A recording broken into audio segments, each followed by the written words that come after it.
جدید انگریزی تعلیم کے ساتھ ساتھ اسلامی اقدار سے آراستہ کیا۔ خواتین حضرات، سر سید احمد خان نے مسلمانوں کو سیاست سے وقتی طور پر دور رکھنے کا مشورہ دیا، کیونکہ وہ سمجھتے تھے کہ پہلے قوم کو تعلیم اور معاشی استحکام کی ضرورت ہے۔ انہوں نے ہندوؤں اور مسلمانوں کے اشتراک کے لیے برٹش انڈین ایسوسی ایشن کی بنیاد رکھی، لیکن جب کانگریس کے قیام کے بعد ہندو رہنماؤں کی طرف سے تعصبانہ رویہ سامنے آیا تو انہوں نے مسلمانوں کو دو قومی نظریہ کی طرف متوجہ کیا۔ انہیں بجا طور پر پاکستان کی فکری بنیاد رکھنے والوں میں شمار کیا جاتا ہے۔ ناظرین، سر سید احمد خان نے دین اسلام کی تعلیمات کو سائنس کے ترازو میں پرکھنے کی کوشش کی۔ انہوں نے قرآن پاک کی تفسیر تبیان الکلام لکھی اور اسلام کے بنیادی اصولوں کو دور جدید کے تقاضوں کے مطابق اجاگر کیا۔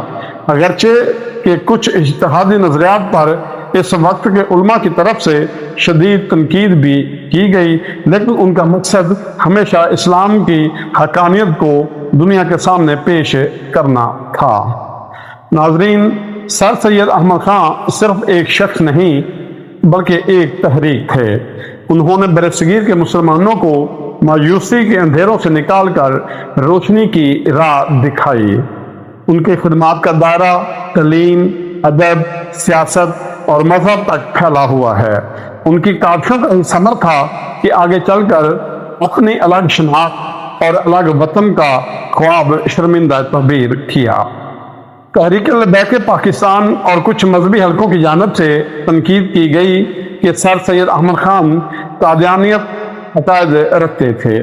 یہ سراسر غلط الزام ہے۔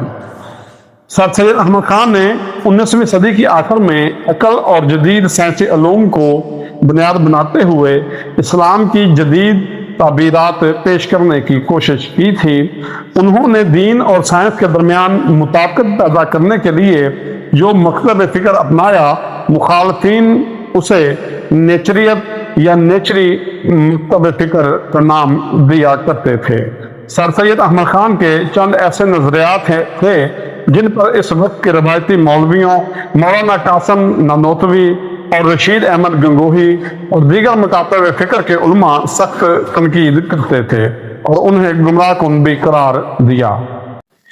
جس بنا پر ان پر تنقید کی گئی ان میں چند آپ کی خدمت میں رکھ رہا ہوں۔ نمبر 1، معجزات کی عقلی تعویل کرنا، یعنی مادی اسباب میں انہیں سمجھنے کی کوشش کرنا۔ نمبر 2، حضرت عیسیٰ علیہ السلام کی حیات جسمانی اور رفع آسمانی سے اختلاف کرتے ہوئے ان کی وفات کا قائل ہونا۔ نمبر 3، فرشتوں، جنات اور عذاب قبر کی روایتی تشریحات سے ہٹ کر عقلی توجیحات پیش کرنا۔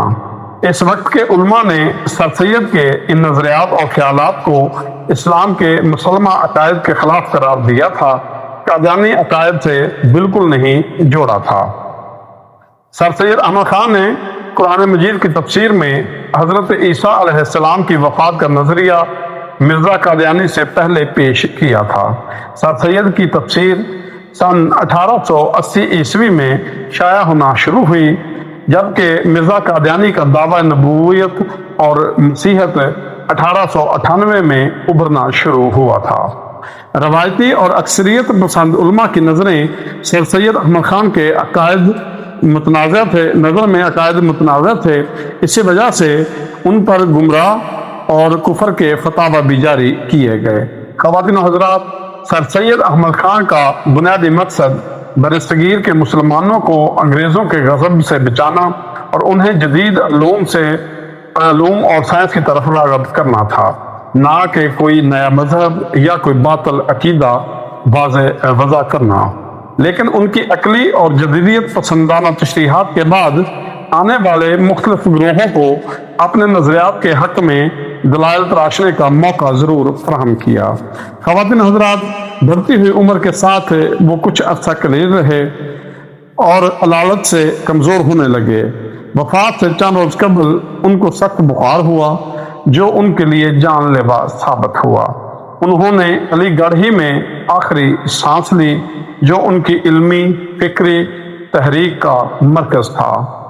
27 مارچ 1898 عیسوی کو وہ اپنے خالق حقیقی سے جا ملے۔ انہیں علی گڑھ میں ایم کالج کی جامع مسجد کے احاطہ میں دفن کیا گیا۔ ان کا مزار آج بھی علی گڑھ مسلم یونیورسٹی کی جامع مسجد کے احاطہ میں مرجع خلائق ہے۔ آپ کو آج کی ویڈیو کیسی لگی؟ اپنی رائے کا اظہار کمنٹ میں ضرور کیجیے گا۔ مزید ایسی ویڈیو دیکھنے کے لیے ہمارے چینل کو سبسکرائب کر لیں۔ اب تک کے لیے اتنا ہی۔ اپنا اور اپنے اس چینل کا خیال رکھیے گا۔ اللہ آپ کا نگہبان ہو۔ اللہ حافظ۔